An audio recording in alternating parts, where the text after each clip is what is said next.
ବର୍ଷା ପ୍ରିୟଦର୍ଶିନୀ ବଡ଼ଚଣା ନିର୍ବାଚନ ମଣ୍ଡଳୀରୁ ହାରିବା ପରେ ଏବେ ତାଙ୍କ ସ୍ୱାମୀ ଅନୁଭବ ମହାନ୍ତିଙ୍କୁ ସମ୍ପୂର୍ଣ୍ଣ ଭାବରେ ଦାୟୀ କରିଛନ୍ତି।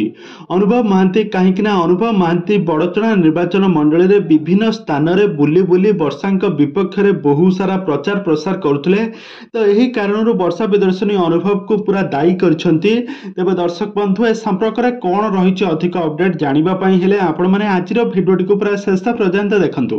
ଆଉ ଏହା ପୂର୍ବରୁ ଯଦି ଆପଣମାନେ ଆମ ଚ୍ୟାନେଲକୁ ସବସ୍କ୍ରାଇବ୍ କରିନାହାନ୍ତି ତାହେଲେ ସବସ୍କ୍ରାଇବ୍ କରି ପାଖରେ ଥିବା ବେଲ୍ ଆଇକନକୁ ଦବାଇ ଦିଅନ୍ତୁ। ଦର୍ଶକ ବନ୍ଧୁ ଆପଣମାନେ ସମସ୍ତେ ଜାଣିଥିବେ ବଡ଼ଚଣା ନିର୍ବାଚନ ମଣ୍ଡଳୀରେ ବର୍ଷା ପ୍ରିୟଦର୍ଶିନୀ ବିଧାୟିକା ପ୍ରାର୍ଥୀ ଭାବରେ ଠିଆ ହୋଇଥିଲେ ବିଜେଡି ପାର୍ଟି ତରଫରୁ।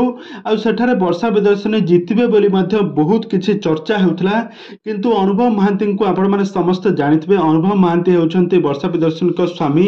ବର୍ତ୍ତମାନ ସମୟରେ ଦୁହେଁ ପରସ୍ପରଙ୍କ ଠାରୁ ଅଲଗା ହେବା ପାଇଁ କୋର୍ଟରେ ଦ୍ୱାରସ୍ଥ ହୋଇଛନ୍ତି।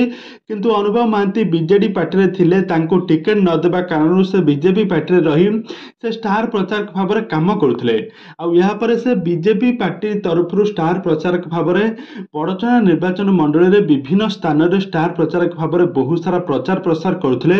ଆଉ ବଡ଼ଚଣାବାସୀମାନଙ୍କୁ ବହୁ ସାରା ବିଜେପି ପାର୍ଟି ତରଫରୁ ବହୁ ସାରା ପ୍ରତିଶ୍ରୁତି ମଧ୍ୟ ଦେଇଥିଲେ।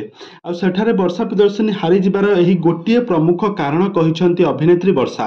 ତାଙ୍କର ସ୍ୱାମୀ ଅନୁଭବ ମହାନ୍ତି ତାଙ୍କୁ ବହୁ ଷଡ଼ଯନ୍ତ୍ର କରି ତାଙ୍କୁ ହରାଇଛନ୍ତି ବୋଲି ତାଙ୍କ ନାଁରେ ଅଭିଯୋଗ ଆଣିଛନ୍ତି। ତେବେ ଦର୍ଶକ ବନ୍ଧୁ ଏହା କେତେ ଦୂର ସତ, କ'ଣ ସତରେ କ'ଣ ଅନୁଭବ ମହାନ୍ତି ଏମିତି କରିପାରିବେ? ନା ଆପଣମାନଙ୍କର ମତାମତ ନିହାତି ଭାବେ କମେଣ୍ଟ ବକ୍ସରେ କମେଣ୍ଟ କରନ୍ତୁ।